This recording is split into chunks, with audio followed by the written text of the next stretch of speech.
आज हम पढ़ने वाले हैं 12th क्लास का हिंदी।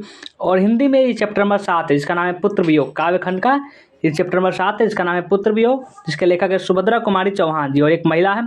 इसी सुभद्रा कुमारी चौहान का हम लेखक परिचय यानी कि जीवन परिचय पूरा जानने वाले हैं। तो सबसे पहले हम सुभद्रा कुमारी चौहान जी का जन्म जानते हैं। जन्म 16 अगस्त 1904 में हुआ, निधन 15 फरवरी 1948 में हुआ। अब इनका हम जीवन परिचय जानते हैं कि जीवन के बारे में। राष्ट्रीय भावधारा के प्रमुख कवित्री सुभद्रा कुमारी चौहान का जन्म 16 अगस्त 1904 को इलाहाबाद उत्तर प्रदेश के निहालपुर ग्राम में हुआ। इनके माता का नाम धीराज कुंवर तथा पिता का नाम ठाकुर रामनाथ सिंह था। इनका विवाह 1919 में खंडवा मध्य प्रदेश निवासी ठाकुर लक्ष्मण सिंह के चौहान से हुआ, जो कि अंग्रेज सरकार द्वारा जब्त कूली प्रथा तथा गुलामी का नशा नामक नाटकों के लेखक, प्रसिद्ध पत्रकार, स्वतंत्रता सेनानी तथा कांग्रेस नेता थे। इन्होंने इलाहाबाद के कॉर्थवेट गर्ल्स स्कूल से प्रारंभिक शिक्षा प्राप्त की। प्रसिद्ध कवित्री महादेवी वर्मा इस स्कूल में उनके साथ पढ़ी थी। इन्होंने 9वीं कक्षा तक की पढ़ाई वाराणसी के थियोलॉजिकल स्कूल वाराणसी से प्राप्त की। इसके बाद ये शिक्षा अधूरी छोड़कर असहयोग आंदोलन से जुड़ गई। इनमें छात्र जीवन से काव्य रचना की प्रवृत्ति थी, यानी कि कुछ लिखने की। आगे चलकर ये प्रमुख कवित्री तथा साहित्यकार के रूप में प्रसिद्ध हुई। स्वाधीनता संघर्ष में सक्रिय भागीदार होने के कारण इन्होंने अनेक बार कारावास भुगता। यह मध्य प्रदेश से कांग्रेस पार्टी एमएलए भी बनी। कांग्रेस पार्टी से ये एमएलए यानी कि सांसद जिसको आप बोलते हैं वो भी बनी। 1930 में इनको कविता संग्रह मुकुल के लिए हिंदी साहित्य सम्मेलन का शेक्सपियर पुरस्कार दिया गया। 15 फरवरी 1948 को बसंत पंचमी के दिन नागापुर से जबलपुर लौटते समय हुई एक कार दुर्घटना में इनकी मृत्यु हुई। बहुत दर्दनाक मृत्यु हुई इनकी।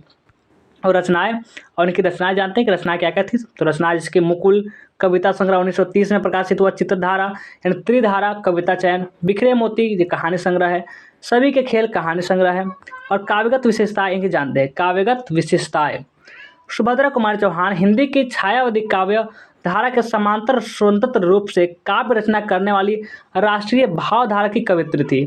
उनकी कविता राष्ट्रीय भावधारा के यथोन्मुख से घनिष्ठ रूप से संबंध है तथा यही उनकी कविता की केंद्रीय और प्रमुख प्रेरणा है। राष्ट्रीय स्वतंत्रता का अकृत्रिम और स्वाभाविक आवागमय स्वर उनके जीवन एवं काव्य को मुखर रूप से अखंडता प्रदान करता है। अपने युग के मूल उद्देश्य तथा उनके भिन्न भिन्न रूप अपनी आभारहीन प्रकृति शैली में सुभद्रा जी के काव्य में प्रकट हुए हैं।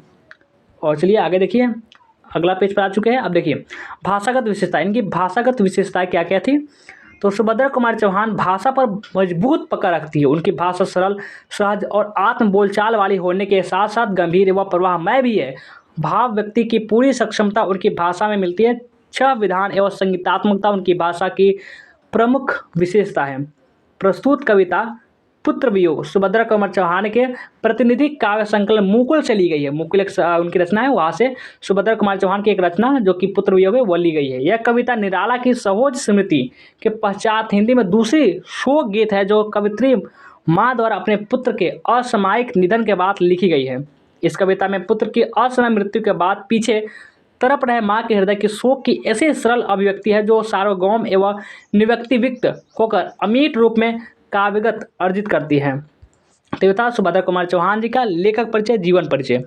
तो कैसा लगा ये वीडियो कमेंट करके मैं जरूर बताएंगे। वीडियो को लाइक करके जल्दी से लाइक करेंगे, शेयर करेंगे। जो भी नए बच्चे होंगे इसे सब्सक्राइब कर लेंगे फटाफट से।